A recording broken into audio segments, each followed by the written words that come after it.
आज 22 रजब है और मैंने बनाई बहुत ही मज़ेदार सी टिक्कियाँ। सोचा आपके साथ भी इसकी रेसिपी शेयर की जाए। अस्सलामुअलैकुम, कैसे हैं आप सब? उम्मीद है सब खैरियत से होंगे। इस स्पेशल से मीठी टिक्कियों की रेसिपी को अपने पास सेव कर लीजिए ताकि आपको जब भी दिल करे आप आसानी के साथ ये रेसिपी बना सकें। चलें इस मज़ेदार सी क्रिस्पी, क्रंची और अंदर से बहुत ही सॉफ्ट और यूनिक स्टाइल से रेसिपी को बनाना शुरू करते हैं। और हाँ, रेसिपी शुरू करने से पहले आप लोगों से रिक्वेस्ट है, मेरे चैनल पर नए हैं जो मेरे फ्रेंड्स मुझे फ़र्स्ट टाइम देख रहे हैं, प्लीज़ चैनल को सब्सक्राइब कीजिए और अगर रेसिपी ज़रा भी पसंद आए तो इसे लाइक और शेयर ज़रूर कीजिएगा। मीठी टिक्कियों को बनाने के लिए मैंने सबसे पहले 500 ग्राम के बराबर छना हुआ मैदा लिया है।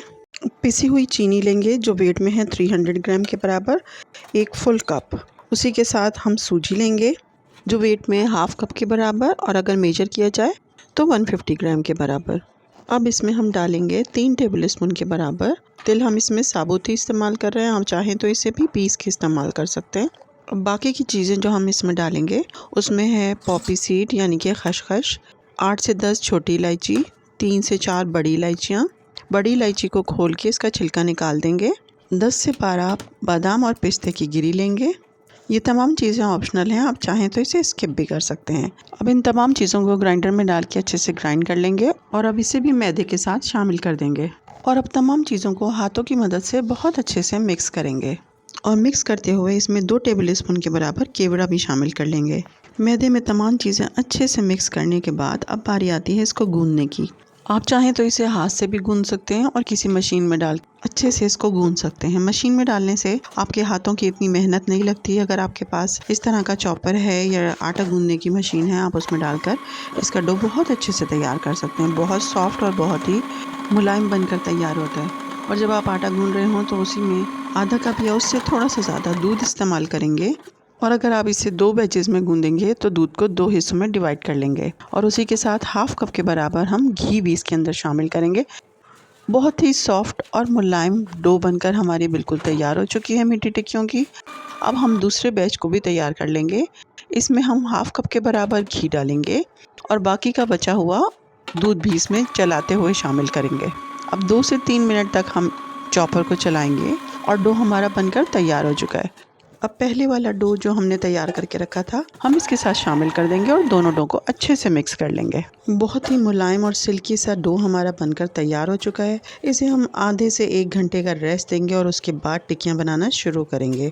अब हम कढ़ाई में घी डाल के बर्नर पर गर्म करने के लिए रखेंगे और 15 से 20 मिनट में डो बनकर तैयार हो चुका है। आप देखिए और बेलने के काबिल है। तो हम इसको किसी भी जगह पे, किसी भी इसी प्लेटफॉर्म पे या किसी पेपर या वुडन चीज़ के ऊपर रखकर अच्छे से बेलेंगे।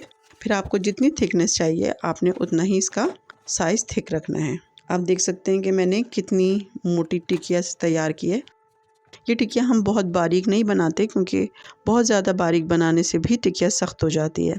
इस तरह से हम सारी टिक्कियों को काट कर तैयार कर लेंगे और इसका जो बकिया इस तरह का हिस्सा बचेगा आटे का, उसको दोबारा से जब हम अगला बैच बनाएंगे पेड़े के साथ शामिल कर लेंगे। अब टिक्कियाँ हमारी सारी कट कर तैयार हो चुकी हैं। अब बारी आती है इसको फ्राई करने की। घी हमारा अच्छे से गर्म हो चुका है। जब भी आपने टिक्कियों को डालना है घी गर्म होना चाहिए और बर्नर आपका लो मीडियम फ्लेम पे होना चाहिए। लो फ्लेम पे हमने इसको पकाना है और टिक्कियों को पहले बिल्कुल भी नहीं हिलाना। अब इसी तरह चमचे की मदद से थोड़ा थोड़ा घी इसके ऊपर डालते जाएंगे। जब ये लाइट ब्राउन सी हो जाएंगी तब हमने इसको पलटना है। उससे पहले चमचा बिल्कुल भी नहीं लगाना। आप देख सकते हैं कि टिक्कियाँ कितनी अच्छी बनकर तैयार हुई हैं। एक भी ना टूटी है ना बिखरी है। बहुत अच्छी ऊपर से क्रिस्पी और अंदर से सॉफ्ट बनकर तैयार हुई हैं। इसलिए आपने भी इस बात का ख्याल रखना है कि जब आप इसका डो तैयार करें तो तमाम चीज़ों का रेशो एकदम परफेक्ट हो। बहुत ही मज़ेदार ये टिक्कियाँ बनकर तैयार हुई हैं, ऊपर से क्रिस्पी और अंदर से इतनी सॉफ्ट कि अगर कोई बग़ैर दांतों वाला भी खाए तो आसानी के साथ खा सके। इंशाल्लाह आपकी रेसिपी भी इसी तरह बनने वाली है। टिक्कियाँ बनाएं और घर वालों के साथ एंजॉय करें और मुझे दीजिए इजाज़त।